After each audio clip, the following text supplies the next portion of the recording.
In the third year of my marriage to Conrad Hollowell, after being blind for 10 long years, my sight finally came back. I was so overwhelmed with joy that I ran all the way home, eager to tell him the moment I opened the door. But instead, what I walked in on was him and Estelle Denier wrapped around each other in our bedroom. His usually cold, distant face was flushed, his body moving against hers. And his other woman, she looked soft, alluring, her voice filled with breathy moans. The scene made me freeze all over. My lips parted to speak, but their conversation stopped me.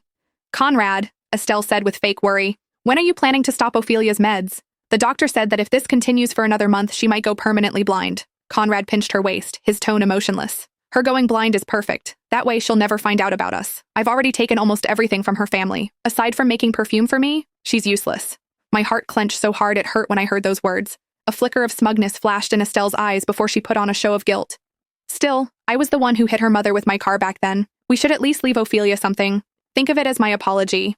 And at that moment, everything finally made sense. The man I once pulled back from the brink had turned into the monster who destroyed me. He was like a colorless, tasteless poison, sweet in the beginning until it seeped into every part of me and swallowed me whole. He gave my perfume to another woman. He stole my achievements. He even took my sight. Realizing all of this felt like a blade slicing straight through me. I stared at the two of them, entangled, shameless, betraying me without a second thought. The fire burning in my eyes felt endless. Right then and there, I swore I would destroy the Hollowells group. I would use my perfume and every sin they committed to drag them down into hell, and I would do it for my mother so she could finally rest in peace. The day I finally got my sight back just happened to be our 3rd wedding anniversary. I honestly thought God was sending me a gift. I was ready to bring the report home and surprise Conrad, maybe even celebrate a little. But not even 30 minutes later, a letter showed up. And on it, in clear braille, was the one thing I never expected to read, that Conrad had been cheating on me. The dates, the times, how often, every disgusting detail was spelled out perfectly. I didn't want to believe it. My heart was shaking so hard it hurt. But the times recorded, all of them were moments he really wasn't with me. My stomach dropped with that fact. My hands were trembling when I called him. He had never ignored my calls before, but this time he just didn't pick up.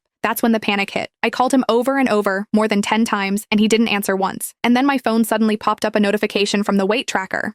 "Your current weight is 3 kilograms more than your previous measurement. Rapid weight gain can damage your health. Please pay attention." The moment I saw it, everything inside me just collapsed. There was a woman in my bedroom, standing on my scale. I snapped. I grabbed a taxi straight home. The second I set foot inside the villa, I heard it. Her breathy little moans floating down from upstairs, mixed with a man's low voice. I didn't even need to see. I knew that voice. After more than 10 years, his voice was burned into my bones. I just never thought he would sleep with another woman. I wanted to storm upstairs and scream at him, but then I heard them talking.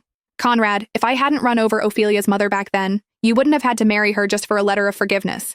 And all these years, just to keep her clueless, you even messed with her eye medication. You've suffered so much because of me."